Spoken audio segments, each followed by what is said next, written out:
Good evening. Welcome to The True World, a radio program by Pierre Gaffier. Ouh! Bonsoir à toutes et bonsoir à tous, on s'amuse comme on peut, hein.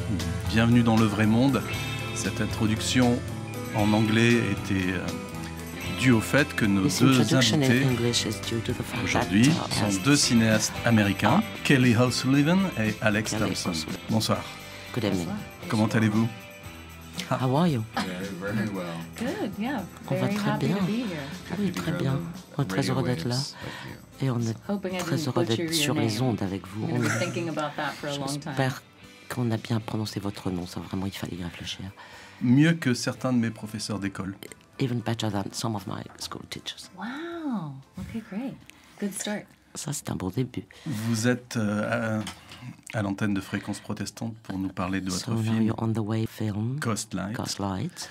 Vous connaissez déjà la France puisque un de vos films précédents your, a été previous, primé au Champs-Élysées Film awarded Festival. in the Champs-Élysées Film Festival. Mais Paris, surtout But, aujourd'hui, pendant les Paris vacances de and- Pâques, doit vous sembler très campagnard et très bucolique par rapport à c'est Chicago, la ville où vous very, vivez. Oh, no. No. Actually, the Non, opposite. In non, pas fact, du tout, c'est l'opposé. I think compared to where we live, Paris Comparé feels à là où nous vivons, alive. Yeah. Paris est très bustling vivante. and- Chicago Très is like a vibrante. very, very small Chicago, little piece of c'est Paris down at the une bottom and then toute on the petite top and the further down than that, ville. Il y a le it's centre et puis suburbs. après in a way. vraiment c'est les It's little banlieues. neighborhoods, Yeah. so. C'est It un feels similar tout in that petit there are quartier, people en out on fait. the streets all the time. Non, pour moi and- c'est un peu pareil. Il y a des gens dans la rue tout le temps, Yeah, but you know, it's much more beautiful here. mais c'est beaucoup plus beau ici. Alors votre film Ghost Light parle So d'une your famille film, Gaslight is about a endeuillée family qui essaye who deux tries options pour se two remettre, pour options guérir. to- La première The first psychologique is a et juridique psychological qui ne marche pas and, très bien. legal, Et la seconde, and the second artistique, is more qui artistic. curieusement marche beaucoup mieux. Tout ça se passe sur fond de Roméo et Juliette, la This pièce de is, Shakespeare. all- Mais je voudrais savoir si pour vous deux, Right. le cinéma et l'art en général a été une Cinema thérapie and pour art vous in dans vos vies general. personnelles. Absolutely for me. Oui, tout à fait pour moi. Maybe not. Peut-être, I don't think I knew it for a long time. that it non, was je ne acting as m'en a suis kind of pas therapy rendu because I compte pendant started doing longtemps, theater when I was puisque very je young. faisais was du a théâtre depuis que place, j'étais très you know, jeune. that Je m'en suis pas celebrates vraiment rendu emotion compte, mais c'est rather vraiment un than endroit où on célèbre sort les of émotions punishing you for having plutôt que de complex, se intense punir feelings. pour avoir des It's a place that sentiments et des encourages émotions très connection fortes.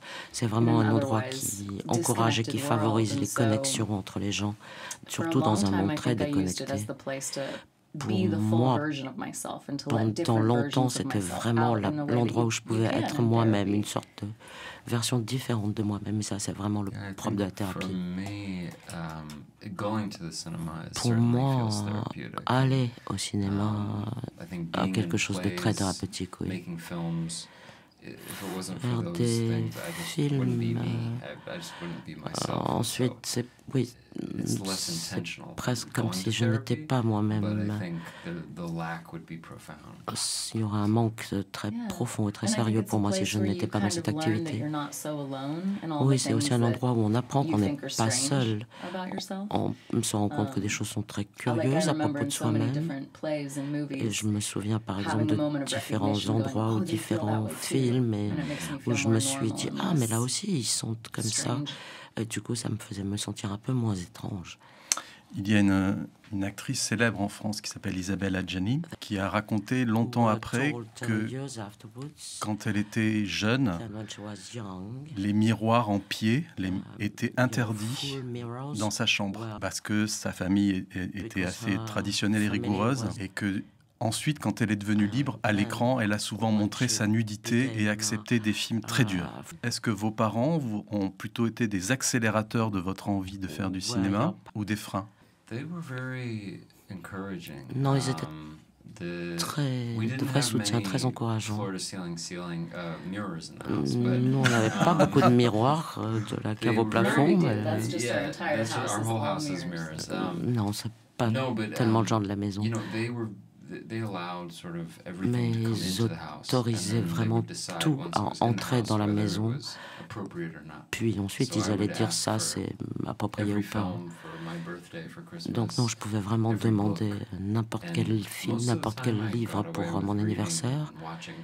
Et en fait, je me suis retrouvée à lire ou à voir des choses que j'aurais peut-être pas dû à cet âge-là. Mais du coup, ça permettait d'avoir une perspective et une ouverture d'esprit très large sur le monde. Ah oui, mes parents étaient des vrais cinéphiles, mais c'était pas du tout des artistes prétentieux, c'était vraiment une famille ouvrière.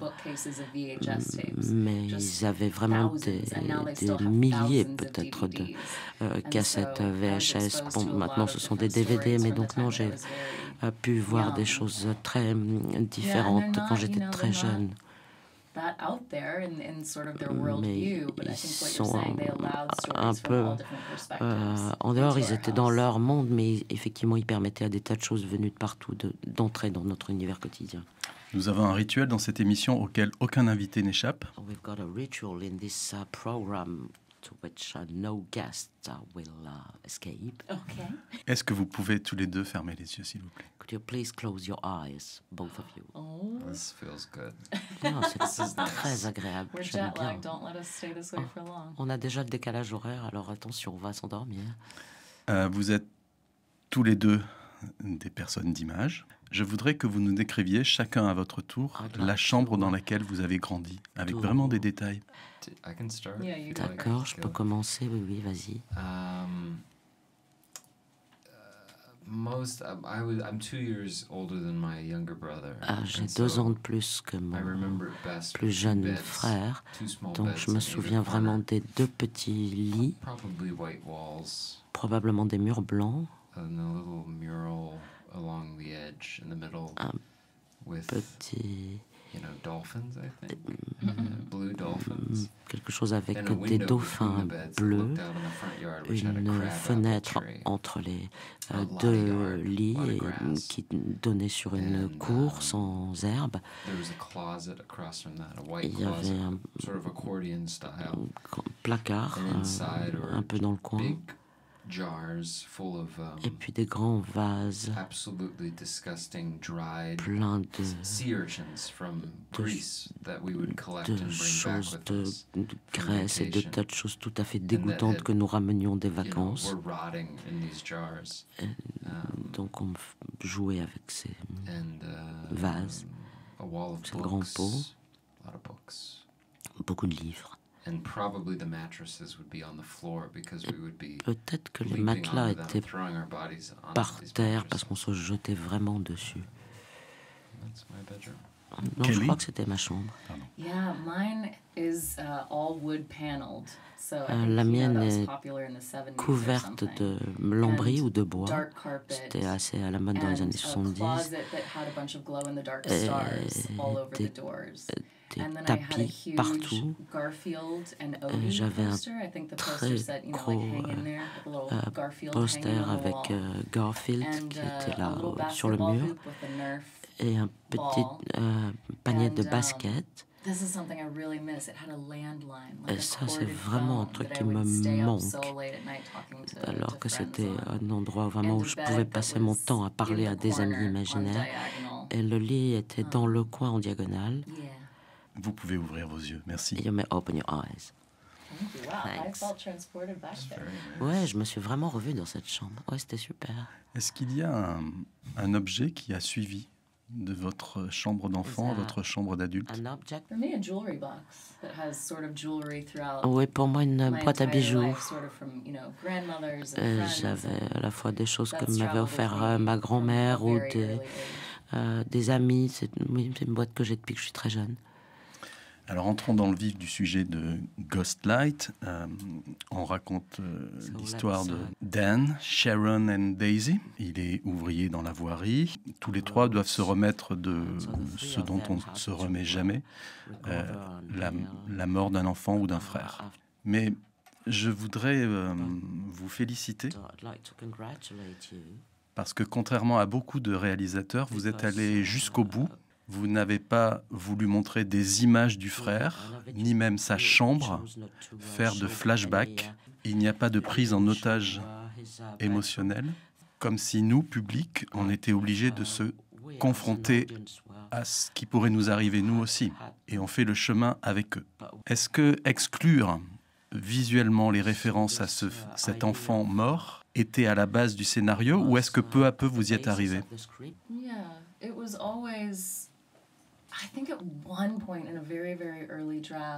Non, je pense que dans les toutes premières versions, il y avait un tout petit flashback. Bon, là, attention, je vais un peu divulgacher, mais oui, il y avait ce petit flashback où il y avait un signe ou un souvenir. Mais finalement, non, on s'est dit qu'il fallait le traiter de plus loin, qu'on ne voit pas ça de près. Et j'avais beaucoup aimé le film Manchester by the Sea. Et il y a une scène comme ça, où le cadre, effectivement, où est intégrée une photo du personnage disparu, mais c'est vraiment hors champ. Donc il y a un effet de contre-champ, et ça, je trouvais ça génial de le laisser hors champ. Et je pense que oui, c'était l'idée que les gens puissent s'imaginer ce qu'ils voulaient sur ce personnage disparu. Je pense que oui, il y a une continuité émotionnelle, que le fait de vivre au quotidien avec ce personnage et finalement que leur vie continue, et de mesurer ce qui leur est arrivé depuis. Mais si on fait un retour en arrière, c'est comme si on réactivait et on sortait le public du contexte, comme si on revenait en arrière. Donc c'est plus intéressant de faire travailler l'imagination du public. Et la manière dont Dan décrit les choses, oui, ce sont des animaux. Et c'est quelque chose qui est plus puissant, je trouve, que de voir les choses. Dan travaille à la voirie de Chicago, donc on le voit avec un marteau-piqueur. C'est une typologie professionnelle intéressante parce que le bruit que fait le marteau-piqueur non seulement lui fait rencontrer quelqu'un important, Rita, la responsable du théâtre, mais aussi on peut dire qu'après la mort de son fils, son cerveau explose comme le son. C'est comme s'il voulait presque détruire son environnement. Oui, c'est tout à fait ça. Vous avez pointé du doigt le... je voulais effectivement superposer cette cacophonie dans la vie quotidienne de la vie de Dan et la sorte de douceur du théâtre quand il y entend pour la première fois. Oui, c'est vrai qu'il y a cet aspect très dur de son travail, et en même temps il a besoin d'un endroit plus doux pour aller se poser et se retrouver. Ce film est un exercice de poupée russe à l'extrême. Vous filmez 3 comédiens qui se connaissent dans la vraie vie. Vous, tous les deux, vous êtes co-réalisateurs et auteurs du film, et vous êtes en couple. Est-ce que ça peut entraîner certains vertiges? Oui, un film de cinéastes qui sont aussi une famille, un couple, et qui, oui, travaillent ensemble au quotidien sur un plateau.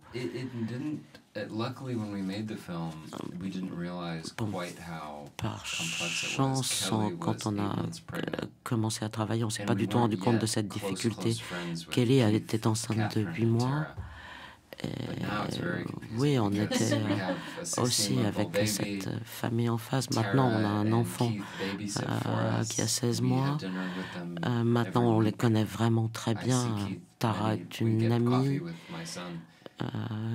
J'imagine maintenant très bien, on va les voir 2-3 fois par semaine, prendre un café, on amène notre fils.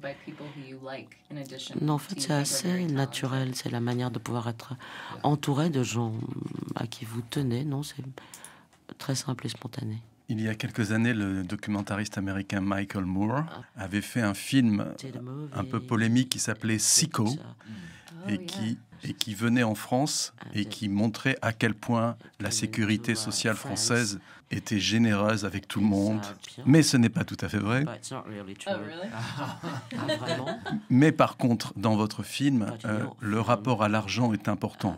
Il est mentionné plusieurs fois. S'offrir une thérapie familiale, convoquer un juge pour avoir raison, coûte de l'argent. Et c'est un phénomène récurrent puisqu'à un moment, Sharon dit « Nous faisons ça avec un argent que nous n'avons pas ». Alors je suppose que pour vous, c'était plus important, plus intéressant de montrer une famille qui était de classe moyenne plutôt qu'une famille qui vit dans le luxe et l'aisance et qui a les moyens de tout. Oui. Tout à fait. Pour moi, l'argent, c'est vraiment une question quotidienne. J'y pense tout le temps. C'est vraiment la manière de pouvoir accéder à des tas de choses.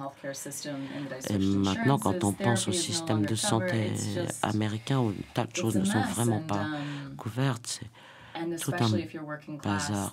Spécialement si vous êtes effectivement de la classe ouvrière. C'est très difficile de financer tous les frais de santé. Je me pose toujours la question quand je regarde un film et je me dis, mais alors, ces gens, à quel problème sont-ils confrontés? Est-ce qu'ils ont des problèmes de santé? Et oui, en fait, c'est la réalité de tas de gens. Et en fait, oui, jour après jour, oui, il faut pouvoir payer pour s'offrir une thérapie, discuter de ses ressentis. Moi, j'ai arrêté ma thérapie il y a déjà des années parce que je ne pouvais plus payer, effectivement.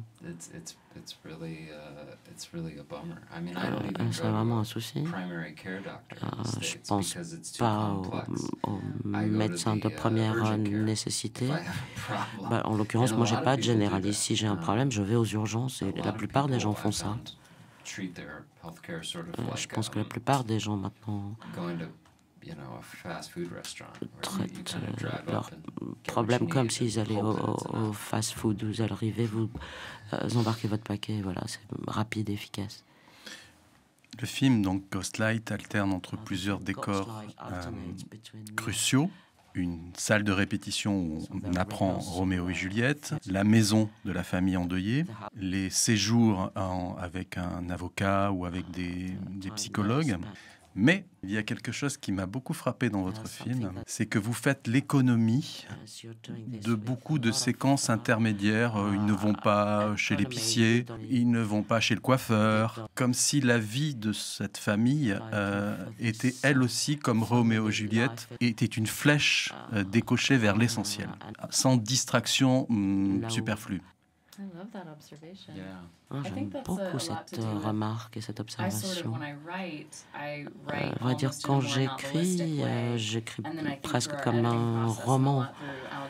Et ensuite, c'est grâce à l'aide d'Alex qu'on resserre les choses. Et oui, c'est là qu'on fait attention qu'il n'y ait plus rien qui soit superflu. Donc ça veut dire qu'on est vraiment très sélectif de ce qu'on veut montrer. Et ça signifie plus. Often like to describe a narrative that feels satisfying, muscular, that we're spending time somewhere on passe du temps dans un endroit pour une raison. Oui, il pourrait y avoir une manière de montrer que le coiffeur est tout à fait nécessaire, mais dans notre histoire, non, il n'y avait pas de moment comme ça. Je crois que la vie de Dan est vraiment comme ça. Il a peu d'espace ou d'activité pour faire ses propres expériences de la vie.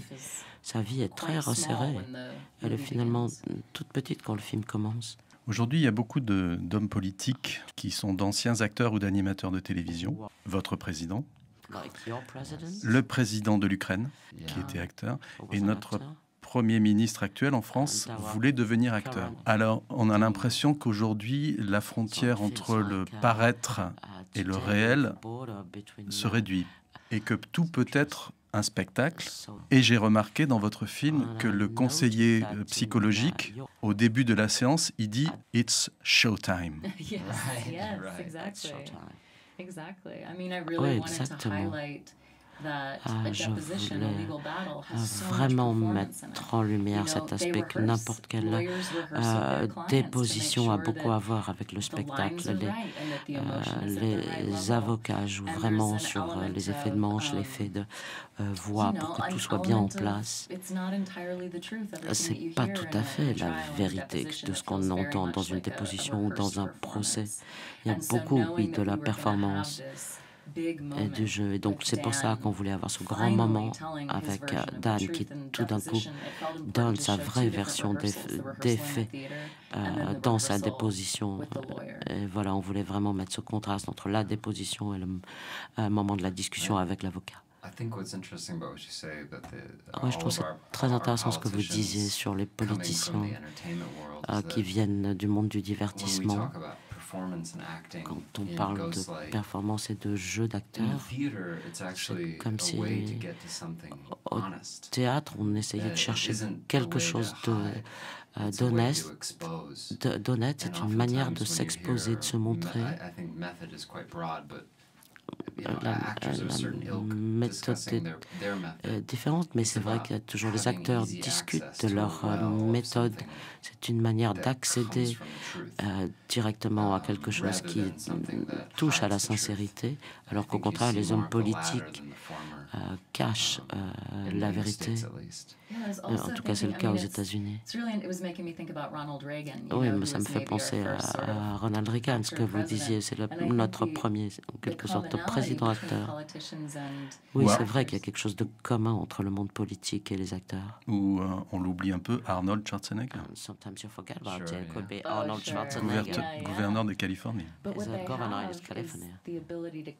Oui, mais c'est vrai qu'ils ont cette capacité de se connecter, que ce soit vrai ou faux, pour le bon ou pour le pire. Mais ils sont capables d'avoir ça, que quelqu'un chez soi se sent vraiment relié et connecté à eux. Oui, c'est leur manière de trouver ce raccourci pour se relier aux gens. Et ça, c'est très puissant. Alors, un sujet qu'aborde votre film, c'est comment un couple qui a perdu un enfant se remet sentimentalement, voire sexuellement, en marche. Et il y a deux moments dans le film un peu antagonistes. Sharon vient vers son mari, on sent clairement qu'elle a envie d'une étreinte physique, et lui, curieusement, la repousse avec une question étrange, est-ce que tu veux vraiment t'engager ? Ce qui est une séquence que je n'ai pas forcément compris la première fois. Quelle est la signification du mot engagé, commit, qu'il dit à ce moment-là? What do you mean? Oh, to the lawsuit, you mean? Yeah. I mean, I think in the beginning, Dan is so he's shut off from everything because if he begins tout début, to Dan let est any sort vraiment of emotion fermé or à connection tout. in, Il s'interdit toute connexion émotionnelle. Donc il utilise vraiment ce moment où sa femme entame une relation intime. Il l'utilise pour, au contraire, le remettre à sa place. Et nous sommes une famille et nous devons nous concentrer sur notre famille. Et donc c'est vraiment sa logique de revanche, de vengeance. Et là, c'est tout à fait l'opposé. Il est plus capable de cette douceur de proximité immédiate. Mais la beauté de votre film, c'est qu'une fois que le théâtre, l'art, la culture, en l'occurrence cette pièce Roméo et Juliette qui remet Dan en selle, et sans divulguer trop pour le spectateur, l'amour physique entre eux semble revenir. Oui, c'est vraiment comme quelqu'un que vous connaissez depuis très longtemps. Et tout d'un coup, on les voit autrement, on retrouve une version très vivante d'eux-mêmes. Peut-être que c'est parce qu'il dit les mots très poétiques de Shakespeare et de Roméo et Juliette à sa femme, que ça, à la fois, ça le gêne un peu, mais finalement, c'est une manière de se revoir, de se découvrir comme s'il la découvrait pour la première fois, exactement comme Roméo découvre Juliette. Donc oui, c'est une manière de se reconnecter l'un à l'autre qu'ils n'ont jamais eu. Oui, c'est ça. Moi, j'étais vraiment plongée dans cette idée que je voulais voir des gens d'âge mûr redevenir Roméo et Juliette, c'est-à-dire redevenir ces adolescents avec cette passion des jeunes amours. Kelly, Alex, est-ce que vous pensez qu'on peut s'aimer, aimer quelqu'un sans l'admirer? Oui, ça c'est l'histoire de mes premiers rendez-vous amoureux. Non, ça dépend. Non, je crois que c'est pas vrai. C'est plus une histoire d'infatuation. L'amour sans admiration, non, c'est difficile, je crois. Si vous n'admirez pas quelqu'un, l'amour est juste une question de relation, de dépendance, d'être sûr de l'autre, mais il manque cette chose très importante, très forte, qui va au-delà. L'admiration, ça veut dire que tout est enrichi, c'est un peu plus de beurre sur la tartine du matin.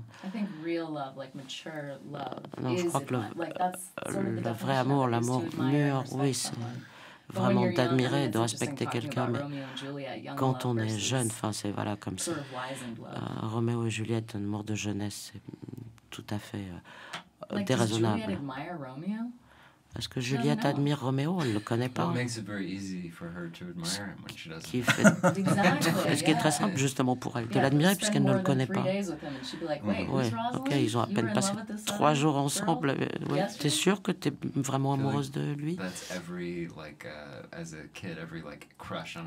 Mais oui, c'est comme les enfants. Tout d'un coup, on a un coup de foudre pour un acteur, une actrice, et on peut absolument pas dire pourquoi, et on s'imagine toute une histoire. Parce que dans Ghostlight, Daisy, la fille, et Sharon, l'épouse, à certains moments perdent le contact avec leur père ou leur mari. Il y a parfois même une sorte d'agressivité, d'incompréhension.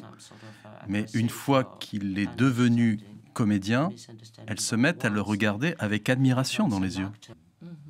Et c'est très beau. Oui. Oui, je pense à ça. Je sais que mon père aurait voulu être cinéaste quand il était jeune. Et finalement, je me rends compte que c'est peu à peu quand on connaît les gens plus profondément, de plus en plus. C'est très mystérieux et ça permet de le connaître d'une autre manière. Mon frère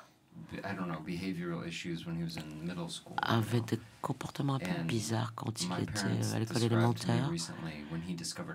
Et mes parents m'ont raconté quand il a découvert le théâtre, de jouer au théâtre, et il se sentait tellement doué, tellement intelligent, il pouvait tout faire, il avait peur de rien.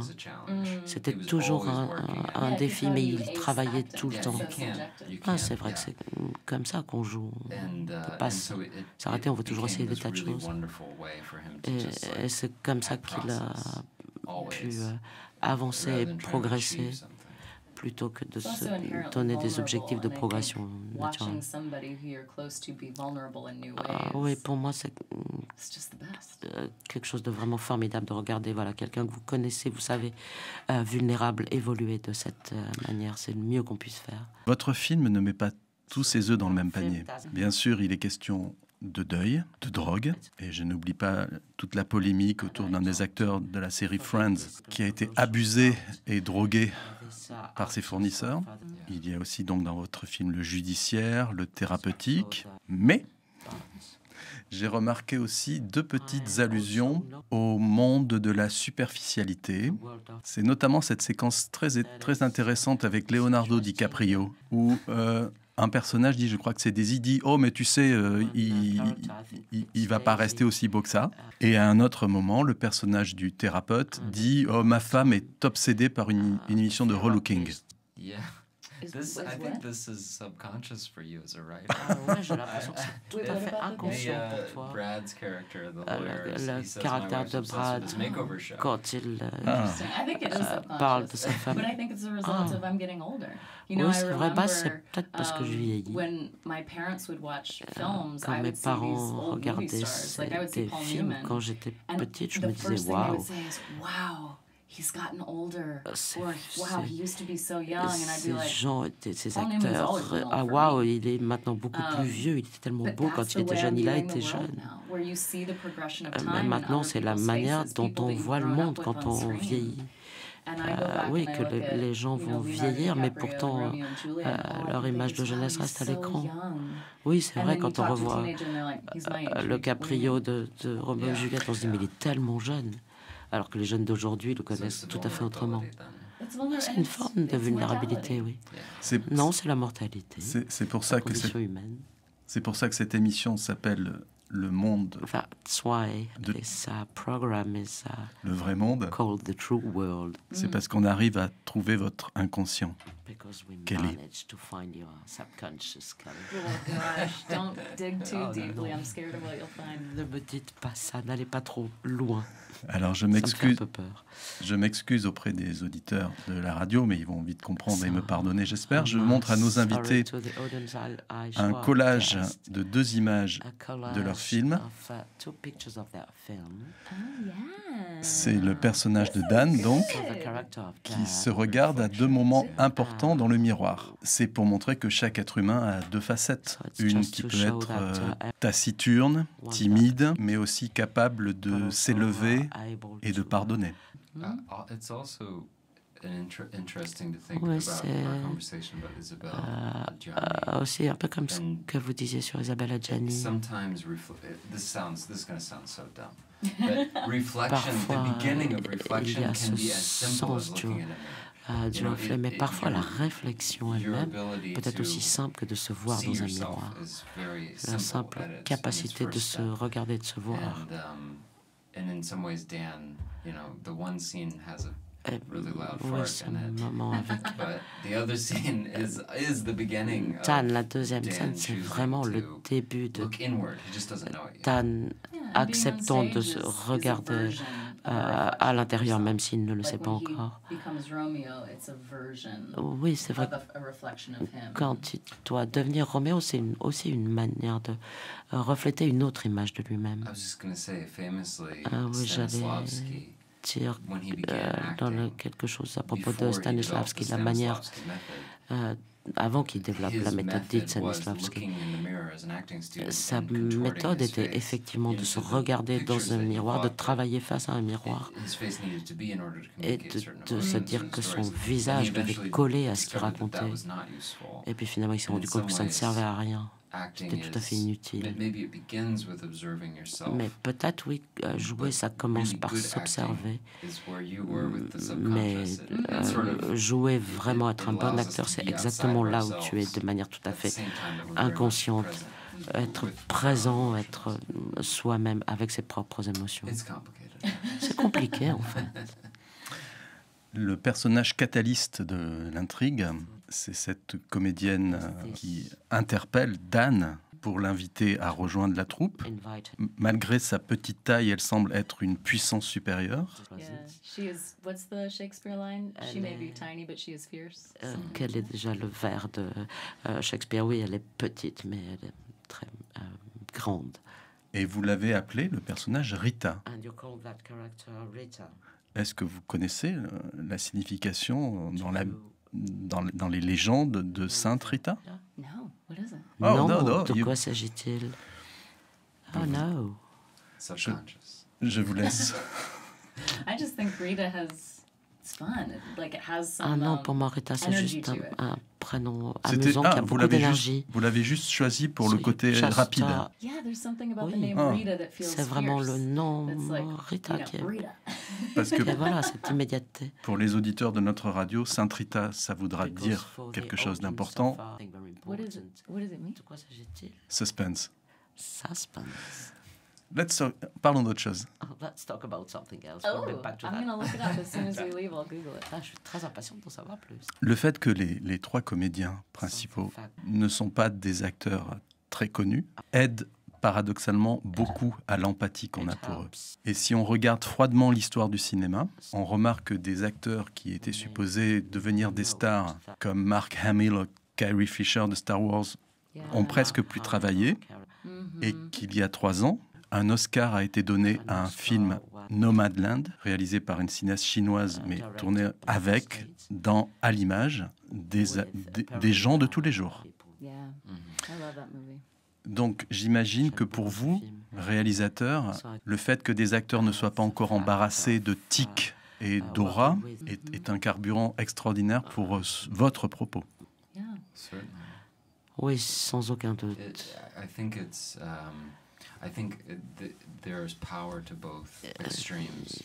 Il y a quelque chose de puissant des deux côtés.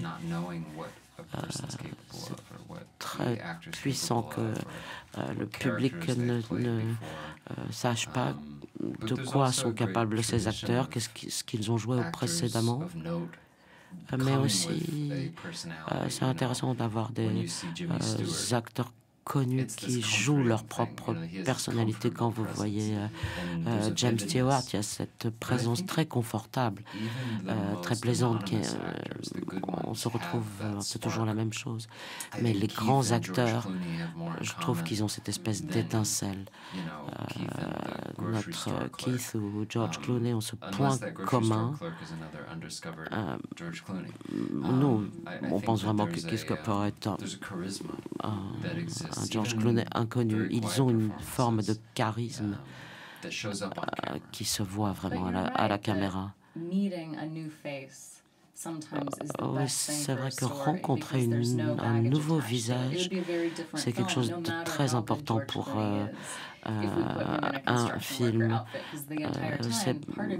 Peu importe qui est vraiment George Clooney, mais même si on sait les personnages qu'il a joués préalablement.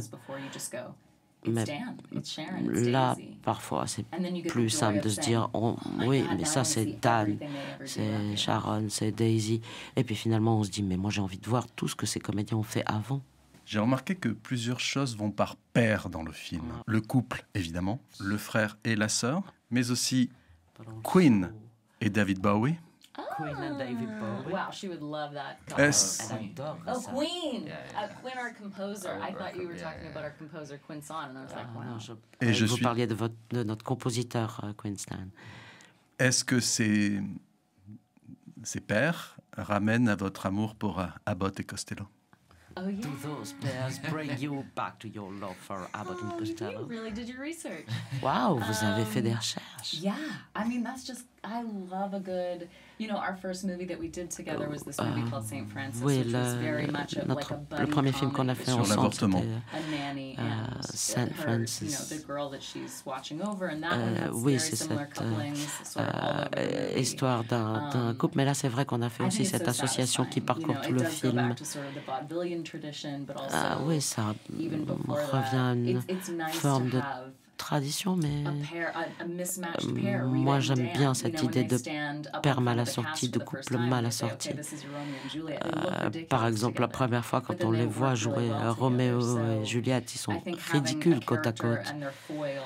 Et je trouve que oui, d'avoir ce côté dissemblable est très agréable de les voir à la fois se connecter et en même temps comment ils sont tout à fait dissemblables côte à côte.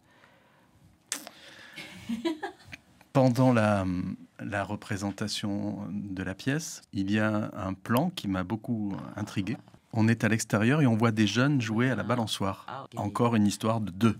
Mais ce plan-là, en fait, n'est pas indispensable dans le film, mais j'imagine qu'il doit avoir son importance pour nous montrer que pendant qu'on s'amuse dans une ville à faire ce qu'on veut, à quelques mètres de là se joue la résurrection d'une famille. Et sinon, à quoi sert ce plan?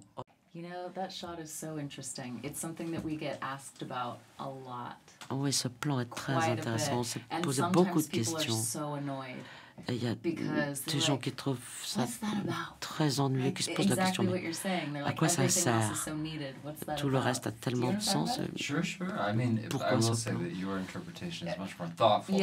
bon, évidemment, votre interprétation est beaucoup plus intelligente que ce qu'on a pu entendre dans certaines rencontres après projection. Bon, mes grands-parents auraient pu dire quelque chose comme ça.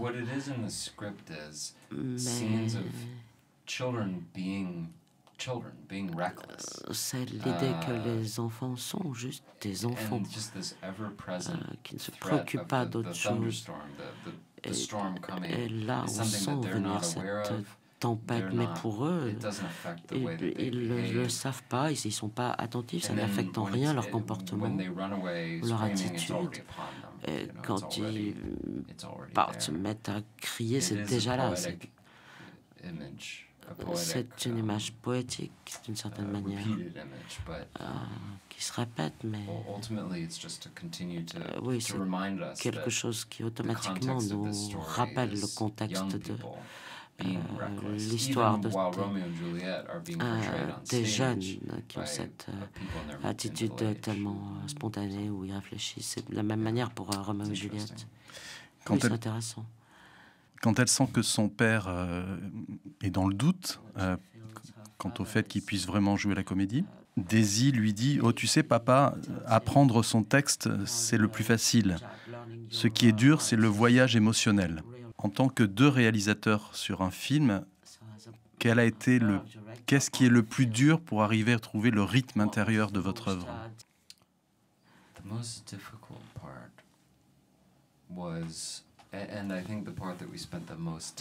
Le plus difficile, je crois, que ce sur quoi on a passé le plus de temps, était effectivement d'atteindre cette manière de la fois d'avoir l'aspect émotionnel, mais aussi tout le parcours, cette exploration de sensations très profondes, mais sans que le public se sente manipulé.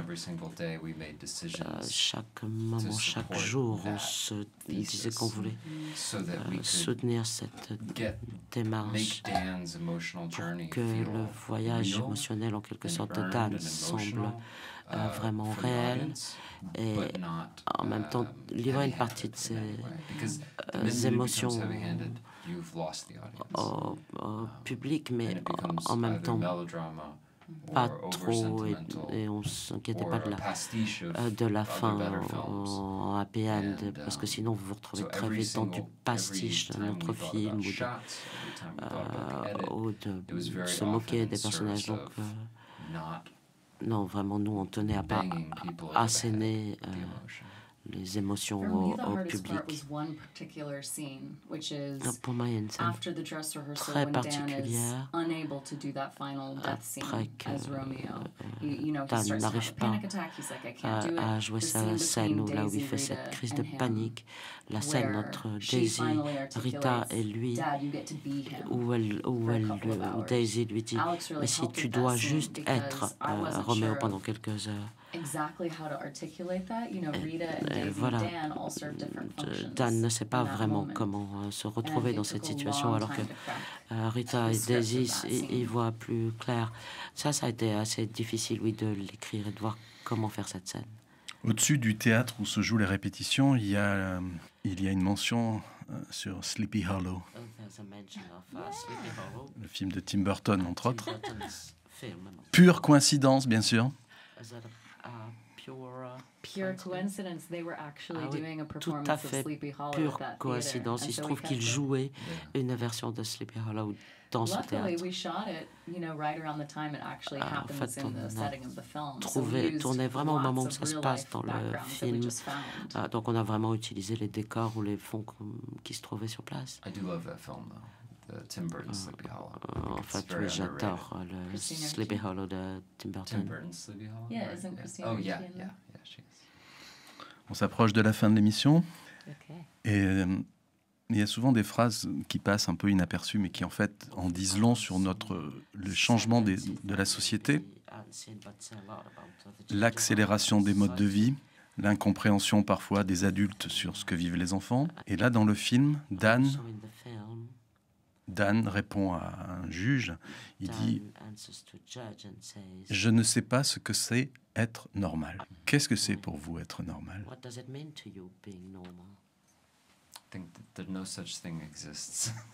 Ça n'existe pas quelque chose de normal. Je ne sais pas non plus. Heureusement. Peut-être d'être un peu confuse, d'avoir l'impression que toutes les sensations sont complètement super normales. Non, être très complexe et de chercher toujours en soi des choses, c'est ça, être normal pour moi. Alors, je voudrais dire à nos auditeurs qui vont découvrir votre film que le film commence par un personnage qui regarde vers l'extérieur et finit par un plan où nous, spectateurs, nous regardons un lieu qui est celui du début, une maison, mais où nous n'avons pas le droit de rentrer. Ce qui est finalement le plus beau respect qu'on peut donner à certains personnages, c'est les laisser vivre. Oh, c'est très joli cette idée. Oui, c'est vraiment très beau. Notre prochain film se termine exactement comme ça. Et en vous entendant dire ça, je me dis, ah, c'est une très bonne raison, une bonne explication. Ah, là, maintenant, on a notre intention pour le prochain film. Kelly et Alex, est-ce que vous êtes prêts pour le petit questionnaire rituel? Réponse courte. Short answers. Yes. Où étiez-vous le 31 décembre 1999 à 23h59 avant le grand bug qui n'a pas eu lieu? Where were you on the 31st of December 1999? I was at a New Year's party when I was 16 years old in a train station having a fight with a boyfriend. 16 ans, j'étais dans le train en route pour une fête avec mon petit ami. And I was at my grandmother's house in Michigan. Moi, j'étais chez ma grand-mère. J'étais en train de préparer une capsule temporaire et j'avais 9 ans. Comment ça, t'es sûr que t'avais 9 ans, pas 7? Comment ça, toi, t'avais déjà un petit ami, mais moi, j'avais seulement 9 ans et toi, t'étais à la gare. Si vous pouviez ressusciter une personnalité historique pour un dîner en tête-à-tête, ce serait qui? I would say Odysseus. Je dirais Ulysse,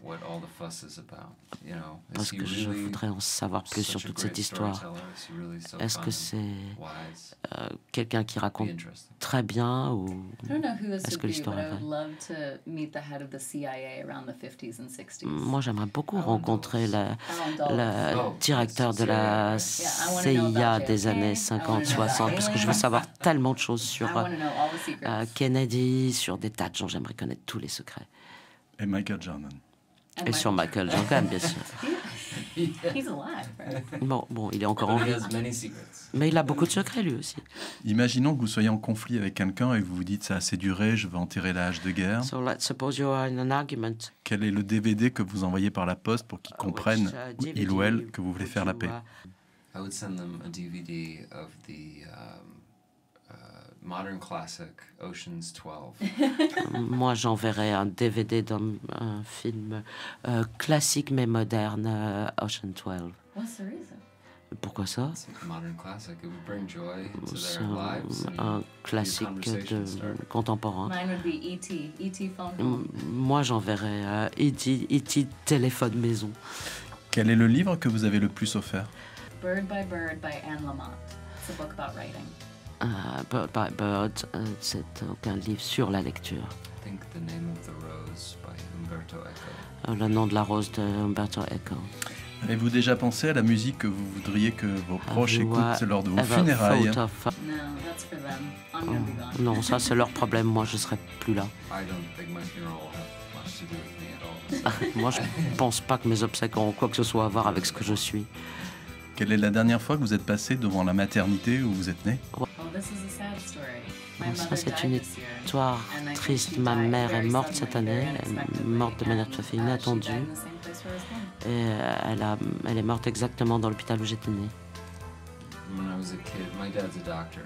Mon père est médecin, donc j'étais souvent dans les espaces médicaux quand j'étais enfant, donc c'était peut-être il y a 15-20 ans où j'allais prendre une glace dans ce lieu où travaillait mon père. Imaginons que demain matin, vous pouvez tout prendre avec vous, tout. Dans quelle ville, à 9h du matin, vous vous installez? Moi, j'irai à Milos, en Grèce, dans les Cyclades. Moi, j'irai à Killarney, en Irlande. Ah, tiens, ça m'étonne que tu dises ça. Vous êtes déjà retrouvé dans un musée face à une œuvre en vous disant, mais c'est moi que je suis en train de regarder. Ever been in a museum and then suddenly saying, wow, this is me I'm watching? I did a book report when I was very young on Hans Hofmann. En fait, quand j'étais jeune, j'ai fait tout un exposé sur Hans Hofmann. Et c'est la seule fois où je me suis retrouvé effectivement face à une œuvre en me disant que j'y ressentais quelque chose de moi.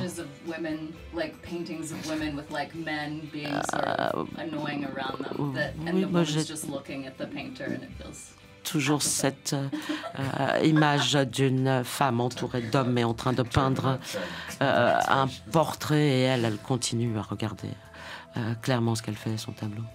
Avant de prendre une grande décision, est-ce que vous avez un rituel? Oui, moi j'appelle mes parents.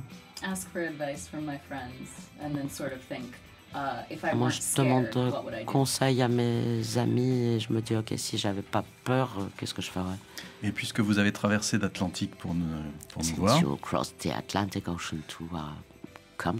il y a une question bonus. There's an extra question. Oh. À qui donneriez-vous l'un de vos reins? To whom would you offer one of your kidneys? Référence au film. Our son. Probablement à notre fils. Yeah. Mais bon, en même temps, ça lui ferait trop de reins. Et avez-vous, comme Sharon dans le film, planté un arbre dans votre maison? En fait, ce qui est drôle, c'est que oui, effectivement, nous, on a planté un arbre pour la mort de ma mère. Non, on n'a pas fait ça à la maison. Merci beaucoup, Kelly O'Sullivan, et merci beaucoup, Alex Thompson. Votre film Ghostlight sera en salle le 30 avril prochain et on a hâte de découvrir le prochain. Merci beaucoup pour cette vraie conversation. C'était très intéressant. J'ai appris des choses sur tout le monde ici. Vraiment sur tout le monde. Merci. Wow, et merci à vous, Muriel, pour l'interprète. J'espère que vous nous avez rendus plus intelligents que ce qu'on pourrait être naturellement. Et à Nelly pour notre technicienne. À bientôt. Thank you, Nelly, on the techniques.